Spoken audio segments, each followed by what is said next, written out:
Okay, we're going to go ahead and start. I'm sorry, I had soda. Oof. Okay, our group's basically talking about security and privacy in the workplace. Our topic was technology and ethics. And I'm Gina, Susan, Corey, Jyothi, and Rhonda. So you guys, there'll be a test later.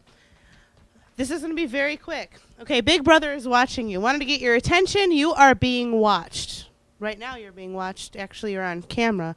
But what we're going to talk about is this quote I thought a little bit interesting. It says, in most states, employers are entitled to, and increasingly do, read their workers' email, conduct random drug tests, surreptitiously tape employees, monitor web surfing, and even look into their workers' medical and genetic data. If that doesn't bother you, I don't know what would. But I'm just kind of going to go over a couple quotes. The introduction to this is just security in the workplace. It's not very in-depth. Organizations tend to keep a closer watch on their employees. Okay, I don't know if you guys have noticed that lately. Maybe you're going to work. Your boss has access maybe to your email. This is something we've talked about in here before. But this one I thought was really interesting. It says, a federal appeals panel in San Francisco ruled that although Consolidated Freightways installed hidden cameras in women's and men's bathrooms, one camera pointing towards a urinal, workers cannot sue under the state's invasion of privacy law. Eek, okay? They were being filmed in the bathroom, okay? And they couldn't sue. So these are some of the issues that are going on. And then the last thing I'm going to say to just kind of get your interest is this. It says technology, obviously is going to continue to evolve over time. We've talked about this is where we have now, where, everything basically that your files at work, people have access to it. So where 10 years from now will things be? What are your rights as a worker in a company? And where do workers...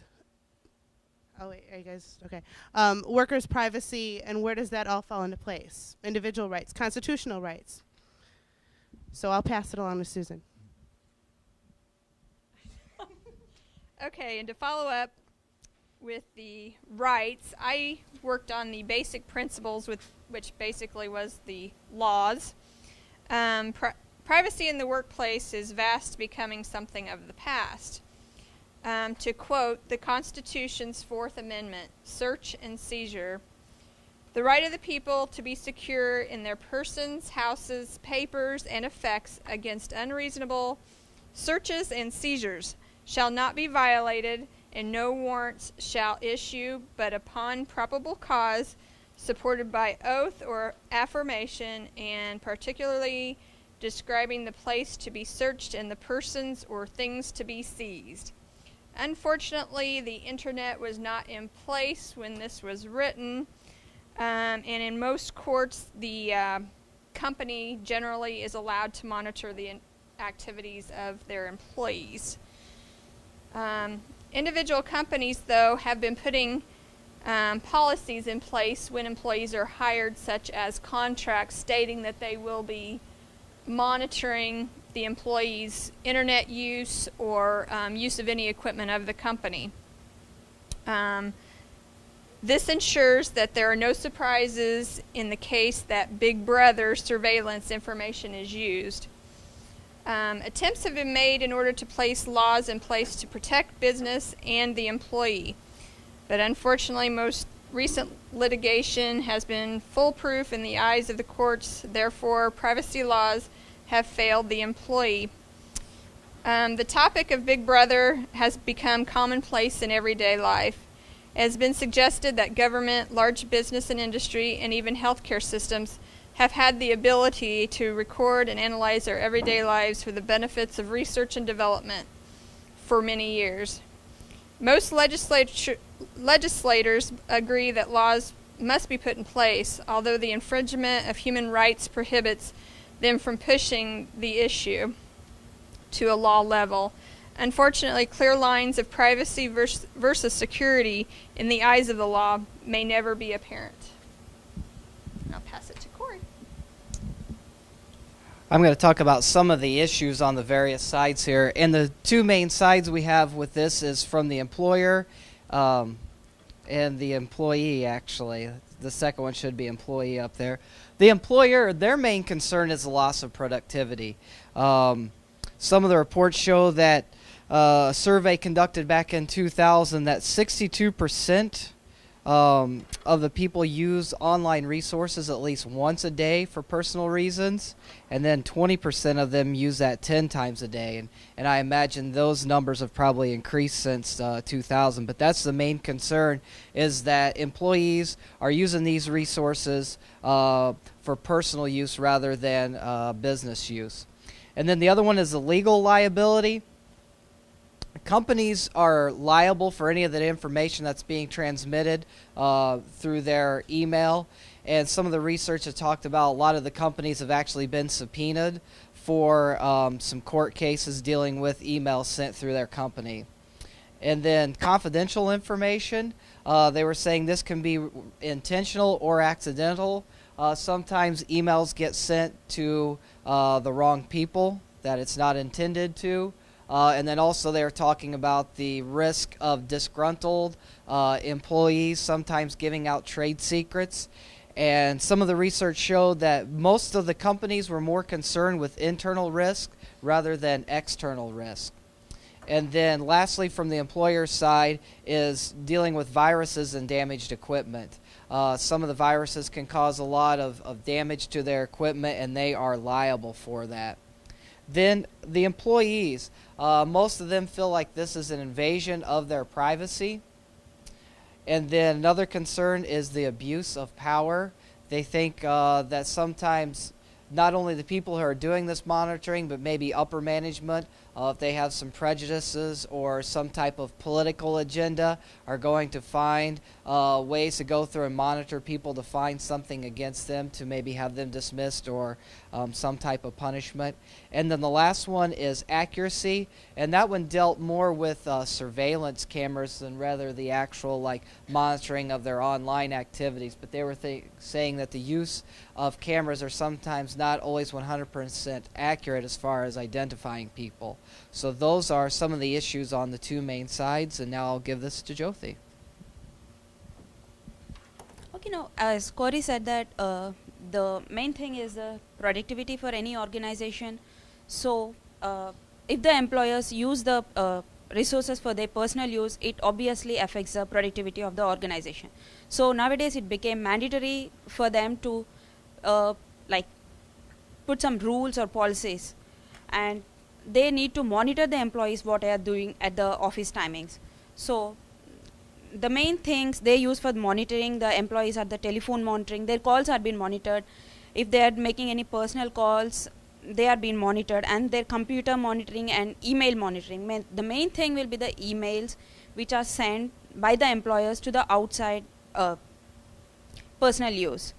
I think some of the reasons why the organizations are implementing these policies are they decrease productivity due to internet surfing by the employees, discrimination claims arising from offensive email users, workplace accidents due to illegal drug use, and employee resentment over computer monitoring, and sexual harassment lawsuits spurred by dating among the co-workers.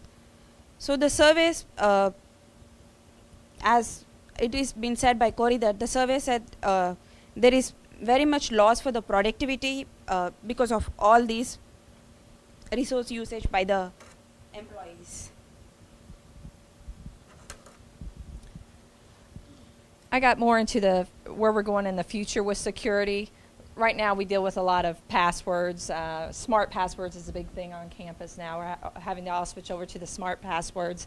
But where we're going in the future is biotechnology, where we're talking about the finger scanning, iris scanning, hand and finger geometry, where it memorizes your structure of your hand. And a lot of people don't like this because they think it's kind of the big brother mentality that the government is going to be tracking you. And that's really one of the biggest hindrances right now with the biotechnology. Another thing is with passwords is graphical passwords. We haven't seen a lot of this yet, but I thought this was very interesting, and you may not be able to see it very well with this picture. Let me see if I can make it bigger. Whoops. Nope. But with, I'm sorry. With graphical passwords, there's one called click points. And you could pick your own picture out, or the company can supply a picture. But you basically select hotspots on the picture, and that's going to be your password. Now, you don't want people seeing your hotspots or what they are, but anywhere from, it can be as many hotspots on the picture as possible. The more, of course, the more secure. The other one is called an icon-based password, and it's more interesting. It's where you pick 10 icons, and you can, it's almost like a game. You have to identify your icons. Like the triangular one is the most popular one now, and the 3 corners are 3 of your icons. And you have to select somewhere inside this triangular area. But they don't see the triangular area. We're just kind of showing it so you know. But you click inside that, it repositions all the icons, and you pick again. You have to identify your icons. And they can do it as many times as they want security. You can do it 5 times, 10 times. You can pick 20 icons. But it's just it's almost kind of like a game for you instead of trying to memorize your password. But it could make it a little more complex, but a little more interesting than trying to remember your one capital letter, one ampersand, or something. So these are just kind of where we're going in the future with some security. Now, who can tell me participated in an NCAA office pool this year? Did anyone at the office participate in NCAA office pool? Okay, so there's a few of us. We decided instead of getting into that, okay, we're the bad people. We're going to talk about a case study. We're just going to pass this out real quick, real brief. We're just going to pose a privacy security issue and just wanted you to talk about it a little bit. It's that time again, March Madness, time to get the office pools rolling. Thinking about it from an employee perspective. I think I will create a program this year that will automatically generate the points in the pools instead of having to calculate them manually, having to write everybody's little tallies down. Keep up with my point totals by checking the brackets on ESPN.com because all the games are video streamed this year. So how lucky am I that I won't have to miss any of the action? And boy, we've got the nice DSL going on there at work. We can just go so fast. So can anyone see any issues with this as far as privacy or security in the workplace?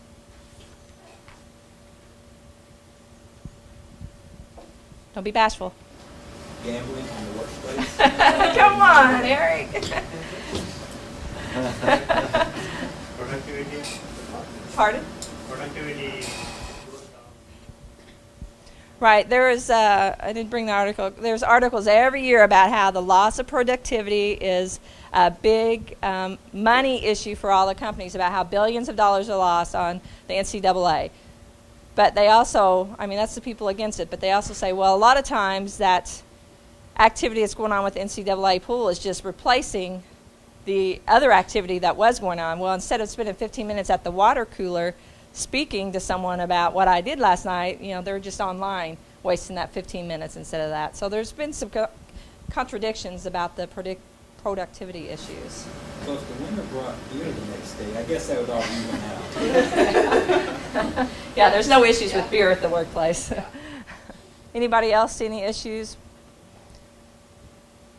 Spending my work time creating programs for calculating the office pool instead of the programs to make our our new system work. If you get caught. Getting caught. Is it worth that? Is it fair that they monitor you? Yes. Is it? It is. All right. How many of you guys chat with friends while you're at work that aren't at work with you? That maybe Aren't at work? they're not. That's at your non-work related. Maybe they're at another place. How many of you actually do it? Well, we'll admit it. Put it that way. Or emails. Or emails. This is all. Oh, Not just chat. Come on. emailing, maybe a little eBay order here and there. How you measure productivity is measured based on what your targets are. As long as you're achieving your targets, and it doesn't matter. Well, a lot of people argue that, as long as you're achieving your goal, what's it matter? Yeah, lot of private, my boss, as long as he gives me target, I finish the target. He doesn't care what I do. I can go out and take Well, I think 2 hours lunch, it doesn't Jyothi brought that up at our meeting. She says, well, as long as you meet your everyone has guideline or targets, projects that you have to get done on time. As long as you're meeting those deadlines, what's it matter? But I think it does matter to the companies, Josh. Because in the government, because the government, they have regulations on it. For private industry, they don't care. Josh? They just implemented it. Please use this. They just implemented not clean mail. I'm trying to think of what it was. I can't think of. It's a web filter at where I work at the Rural Kings corporate office, and I swear they crack down on the people who they think are slackers. But like me, I'll be on, like, EIU won the national championship on Sunday, and so I was on PB Nation for about a half hour, paintball website for about a half hour. But I meet my goals, and I do the kind of stuff all the time because I know they're not going to bust my chops because of the fact that I meet goals and I exceed those goals. Whereas the guys who are in accounting, who are just sitting around doing nothing when they're supposed to be working on reports, they're the ones who are getting, letters from the CFO and everything else about their activity on the internet. So it just depends on the nature of your organization, I guess. Does Rural King have a policy in place that that Absolutely. there is repercussion if you are caught doing these things? As soon as they came out with the with that software, as soon as they implemented it, the CFO sent out a blanket email to the entire corporation saying, "Hey, we're monitoring you guys, and we're gonna be down on you if you do anything." And I don't care, so I continue doing whatever it is that I'm doing. But I'm sure that discouraged some people, But like I said, it just depends on the nature of the organization.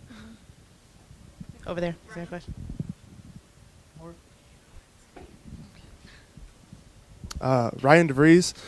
At Hydra Gear, we actually have a privacy statement that's signed in our orientation saying that they can't take our password, can't monitor what we're doing, so on and so forth. I'm sure there's some level of that they are monitoring if there was certain documents that were sent on, but like Josh said, I guess it kind of depends on the atmosphere of the company, and one I'm going to say motivator is that whenever we're given a deadline, that deadline has to be met, and if it's not met, then we have some pretty serious repercussions. So that's kind of how they make sure that you're doing your job, even if you are not necessarily being productive the whole 8 hours that you're on the clock. But nevertheless, it kind of depends on the company, I think, and how they want to monitor that and the employees that work for them. Some people do take advantage of that leniency, and other people make sure that they stick to their guns, and they don't. So that's my 2 cents. We kind of talked about what Josh did, that we think it's more and more used. If they know somebody's slacking in their job, it's an excuse to kind of clean house, yeah, a lot of times. Even though a lot of companies know that lot of people are using, but it depends upon the job. Like if you are working in like a systems department, emergency and other thing, that suppose some certain problem comes, you have to come in the midnight and fix the problem. And also they will know each employee what they do and other things. So if you are making up your work and meeting the target, they never bother. Even if you use 60% of the time internet, it doesn't matter, because as long as you're meeting your targets. But when it comes to government organizations, because they have to follow certain rules and other things, so they have more repercussions compared to private industry. That's what I feel. Private's really getting into it, though, more and more. Well, all done? That's us. Clap your hands, please.